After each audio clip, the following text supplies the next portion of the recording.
आरहत वाङ्मय में कहा गया है,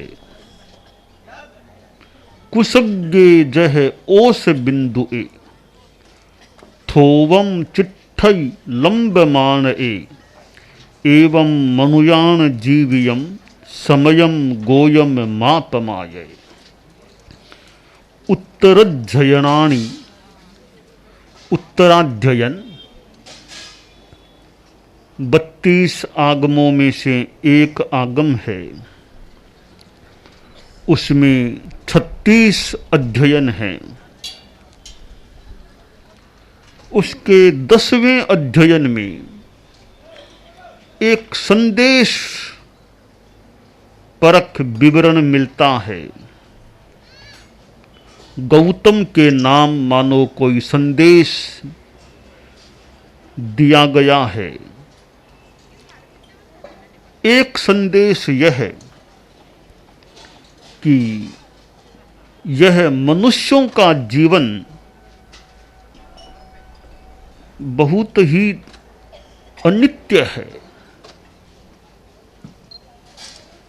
जैसे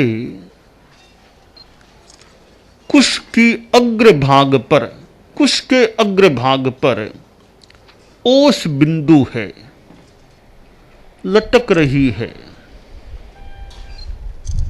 वह ओस बिंदु कितने काल तक वहां ठहरेगी? थोड़े काल तक ठहरती है। इसी प्रकार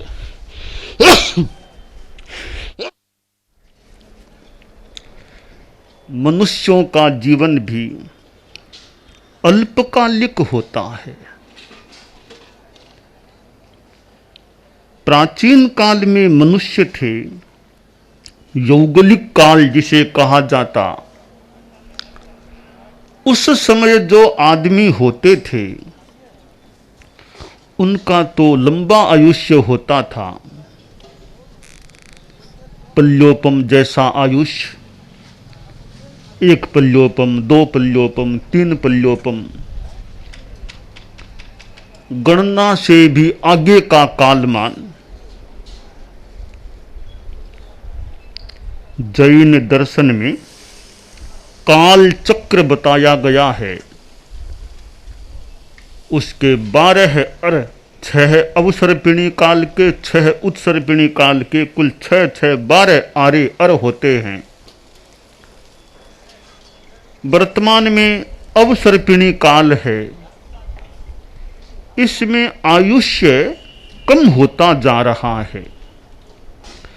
एक समय जो 3 पल्योपम का आयुष्य, फिर 2 का, फिर 1 का, वह आयुष्य और घटा, घटते घटते घटते घटते आज तो लगभग ज्यादा से ज्यादा 100-125 वर्ष मान लें। इतना कम तो हो गया। कुछ हजार वर्षों के बाद तो और कम होगा कि 20 वर्ष का लगभग अधिकतम आयुष्य या लंबा आयुष्य 20 वर्ष का। और आगे चलेंगे 16 वर्ष का आयुष्य। तो 16 आ गए, बहुत आ गए, बहुत वर्ष आ गए, 16 वर्ष तो अर्थात ह्रास होने वाला है। वर्तमान में 100 वर्ष लेने वाले लोग भी कम मिलते हैं। प्रायः 100 के पहले पहले ही पर भव पथगामी बन जाते हैं। तो शास्त्र में 10वें अध्ययन में जो उत्तराध्ययन का है, कहा गया कि ओस बिंदु के समान यह थोड़े काल का जीवन होता है मनुष्यों का। और कई बार तो पता नहीं चलता कि कल का दिन भी आएगा क्या। कल का दिन किसने देखा है, आज का दिन खोएं क्यों। तो कल का भी पता नहीं है, कल आएगा या नहीं हमारे इस जीवन काल में। मृत्यु के आने के अनेक द्वार हैं। नाना मुह, मृत्यु के अनेक द्वार हैं। दुर्घटना से मौत हो सकती है, बीमारी से मौत हो सकती है, कोई प्राकृतिक आपदा के कारण से आदमी काल कवलित हो सकता है। जिनके साथ हम खेले थे, पढ़े थे, वे हमारे सामने चले गए। तो ऐसी स्थितियों को देखकर हमारे भीतर कुछ कंपन होना चाहिए या अध्यात्म की चेतना जागनी चाहिए। उपाध्याय विनय विजय जी ने शांत सुधारस में कहा है, यही समम क्रीडिता ये च भृशमीडिता यही सहा कृष्म ही प्रीतिवादम तान जनान वीक्षबत भस्म भूयं गतान निर्विशंकः स्म इति धिक् प्रमादं मूढ़ मुह्यसि मुधा मूढ़ मुह्यसि मुधा विभव मनुचिन्त्य हृदि सपरिवारम् कुश शिरसि नीरमिव कंपितं विनय जानीहि जीवितमसारं मूढ़ मुह्यसि मुधा मूढ़ मुह्यसि मुधा। जिनके साथ हम खेले थे बचपन में, पांशु क्रीड़ा जिनके साथ की थी, मिट्टी में जिनके साथ खेले थे, कबड्डी खेले थे और कई खेल खेले थे, और जो हमसे कुछ बड़े थे उनको हमने प्रणाम किया था, पूजा की थी, और जिनके साथ खूब खुशी से प्रेम से बातें करते थे, वे लोग अब नहीं रहे। भस्म भूयम भस्मम भूय भस्मीभूत हो गए। ऐसी स्थिति को जानकर भी हम निशंक बैठे हैं, हमें चिंता ही नहीं, मानो कि सदा यही रहना है हमको, तो ये मानकर चल रहे हैं, ऐसा लगता है। अमरा यही महासड्ढी, महान आसक्ति वाला आदमी मानो कि यह सोचता है कि मैं तो अमर हूं, हमेशा इस दुनिया में ही रहूंगा। इस दुनिया में हमेशा इस रूप में नहीं रहोगे। आत्मा तो दुनिया में हमेशा रहेगी, यह बात तो सिद्धांत में है, पर यह शरीर इस रूप में हमेशा नहीं रहेगा। तो आदमी को सोचना चाहिए कि इमं शरीरम अनित्यम, यह शरीर मेरा अनित्य है।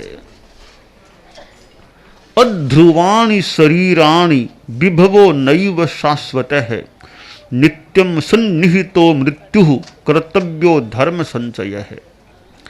शरीर अध्रुव हैं, किसी का भी शरीर, यह स्थूल शरीर आदमी का हो, पशु का हो, भले अनित्य है। और वैभव धन संपत्ति भी शाश्वत नहीं है। पैसा भी हमेशा पास में नहीं रहता, और पद भी हमेशा नहीं रहता। पद का भी क्या पता आज है कल रहे न रहे। प्रतिष्ठा भी आदमी की आज है कल आगे रहे न रहे। यह शरीर भी कल किसका रहेगा किसका नहीं रहेगा। तो यह हमारी अध्रुवता है। मृत्यु मानो हमारी ओर आ रही है, हमारी तरफ आ रही है। जिस दिन जन्म हुआ था या गर्भ में आए थे, उसी क्षण से मृत्यु हमारी ओर आने लग गई है। जो ही उसकी सारी दूरी पट जाएगी, वह आक्रमण कर लेगी। यह काल अपने मुंह में ले लेता है। काल के गाल में आदमी समा जाता है। यह सारी अनित्यता है। इस अनित्यता की स्थिति से हमें प्रेरणा क्या लेनी चाहिए? कर्तव्यो धर्म संचय है। आदमी को धर्म का संचय करना चाहिए कि धर्म का संचय कर लें, धर्म की कमाई कर लें। ये पैसे की कमाई तो ज़्यादा से ज़्यादा मान लें इस जीवन तक है, धर्म की कमाई आगे भी काम आ सकेगी। कर ले कमाई धर्म ध्यान रे। ये आयुष्य की घड़ियां तो बीतती जा रही हैं। आऊ खरी घड़ियां थारी घटती ही जावे रे। आऊ खरी घड़ियां थारी घटती ही जावे। कर ले कमाई धर्म ध्यान री। कर ले कमाई धर्म ध्यान। तो धर्म की कमाई कर लें। यह हमें ध्यान देना चाहिए कि जीवन बीत रहा है, मैं धर्म की कमाई करता हूँ, यानी दुकान में पैसे की ही कमाई हो रही है, या मैं घर में एक धर्म स्थान में कहीं धर्म की कमाई भी करता हूँ। यानी वो धर्म स्थान क्या, जीवन में धर्म की कमाई करें। जीवन ऐसा रहे कि पापों से खूब बच सके और धर्म की कमाई हमारे हो सके। तो यह अनित्यता का चिंतन हमें धर्म की प्रेरणा देने वाला है। इसलिए हमें यदा कदा इस अनित्यता पर ध्यान देना चाहिए कि इस तन का तो क्या भरोसा करें।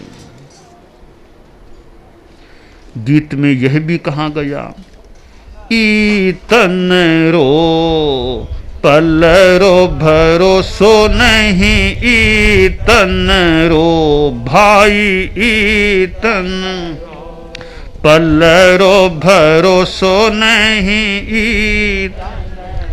क्यों ई तो इतरावे, क्यों दोष कर्म कमावे। कद दिवलो बुझ जावे। ई तन रो पल रो भरोसो नहीं। ई तन रो भाई ई तन। मिठो मिठो बोले घणो गाहकार।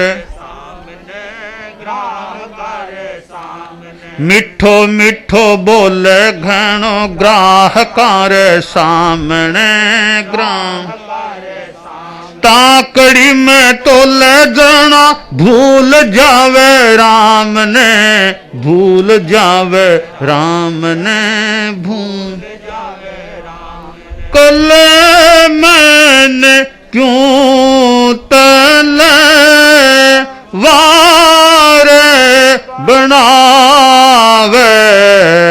ई तन रो पल रो भरोसो नहीं। ई तन रो भाई ई तन रो पल रो भरोसो नहीं। क्यों ई तो इतरावे, क्यों दोष कर्म कमावे। कद दिवलो बुझ जावे। ई तन रो पल रो भरोसो नहीं। ई तन रो भाई ई तन। इस तन का पल भर का भी भरोसा नहीं है। बाबा जा रहा था, सामने से सती जी आ रही थी। दोनों कभी एक ही गुरु के पास साथ में दीक्षित हुए थे। अब दोनों ही प्रौढ़ अवस्था में थे, दोनों बालावस्था में दीक्षित हुए थे। अब दोनों प्रौढ़ावस्था में थे। बहुत बरसों बाद आज मार्ग में संत और सती जी का मिलना हुआ। दोनों ही बड़े ज्ञानी, बड़े साधक व्यक्तित्व के धनी थे। और जब दोनों आमने सामने कुछ निकट हो गए, दूरी कम ही बीच में थी, बहुत निकट हो गए, तो बाबा जी ने पांव ऊंचा किया। पांव ऊंचा किया। जो साध्वी जी के साथ में भक्त लोग थे, उन्होंने आपस में बातें की, रे बाबा क्या कह रहा है कि साध्वी जी किस बात का घमंड करती है, मैं साध्वी जी को पैर से कुचल दूंगा, क्या समझते हैं मुझे। भक्तों ने कहा, रे बाबा तो बड़े तेज तरार है, काम के नहीं है ये तो वे बोगने लगे कि ऐसे क्या करते हो ऐसे। इतने में वो साध्वी जी कौन सी कम थी, उसने मुंह खोल के यहां बाका फाड़ा। तब साधु जी के साथ वाले लोग बोले, रे माता जी क्या कह रही है कि मुझे लात दिखाते हो, मैं कच्चे को खा जाऊंगी तुमको। अब दोनों ओर के भक्तों में लड़ाई की। उन्होंने कहा बाबा ने ऐसा कर दिया, साध्वी ने ऐसा कर दिया, लड़ने लग गए दोनों। तब बाबा जी मुस्कुराए, साध्वी जी को भी कुछ हंसी आने लग गई, ये लोग क्या, मूर्ख लोग क्या करने लग गए हैं। बाबा जी बोले, रे झगड़ते क्यों हो, हमने तो ज्ञान की चर्चा की थी। तो ज्ञान की फिर क्या चर्चा, आपने तो लात उठा के साध्वी जी को धमकी दी थी। वो बोले साध्वी जी ने कच्चा को खाने की धमकी दी थी। साधु जी बोले, तुम तो मूर्ख लोग हो, ज्ञानी स्यों ज्ञानी मिले करे ज्ञान की बात, मूर्ख स्यों मूर्ख मिले का मुक्का का था। अरे ज्ञानी ज्ञानी मिलते हैं तो ज्ञान की बात करते हैं करने वाले, मूर्ख लोग आपस में मुक्का लात आदि का प्रयोग करने लग जाते हैं। थाप मुक्का लात, महाराज ज्ञान की आपने क्या चर्चा की। बाबा जी बोले, साध्वी जी आप बताओ इनको क्या चर्चा की हमने ज्ञान की। साध्वी जी बोले, महाराज आप ही बताओ, आप बड़े हैं, आप पुरुष धर्मा हैं, आप बताओ लोगों को। संत जी बोले, रे साध्वी जी बहुत ज्ञानी है, कम नहीं है साध्वी जी, हम दोनों एक साथ दीक्षित हुए थे, एक ही गुरु के शिष्य शिष्याएं हैं, साधर्मिक भाई बहन हैं हम, और गुरु जी के पास हम लोग साथ में रहे भी थे। अभी हमने ज्ञान की चर्चा की, बहुत वर्षों बाद मिलना हुआ तो मैंने शब्दों का प्रयोग नहीं किया और मैंने एक पांव को ऊंचा किया, मैंने यह कहा साध्वी जी हम धन्य हो गए, जीवन का क्या भरोसा है, एक कदम तो मैंने उठा लिया, दूसरा कदम उठा पाऊंगा या नहीं क्या पता, जीवन अनित्य है, धन्य हो गए, साधु बन गए हम तो साध्वी जी ने मेरी बात का समर्थन करते हुए यह संकेत किया कि बाबा जी बिल्कुल ठीक है। इन्होंने मुंह खोला, कहा बाबा जी एक श्वास तो ले लिया, अब दूसरा श्वास मुझे आएगा या नहीं क्या पता, हम धन्य हो गए, साधु बन गए। हमने यह चर्चा की, अरे यह चर्चा की और क्या किया। अब भक्तों ने सोचा, अरे हम तो फालतू अड़े, फालतू लड़े, फालतू भिड़े, ये तो दोनों ज्ञानी हैं, ज्ञान की चर्चा करते, हम तो आपस में बेकार के लड़ने लग गए थे। तो यह जीवन की अनित्यता है। तो हम इस अनित्यता से प्रेरणा लें कि जितना हो सके धर्म का संग्रह करें, धर्म की कमाई करें, इस आत्मा रूपी पोटली में धर्म को भरने का प्रयास करें।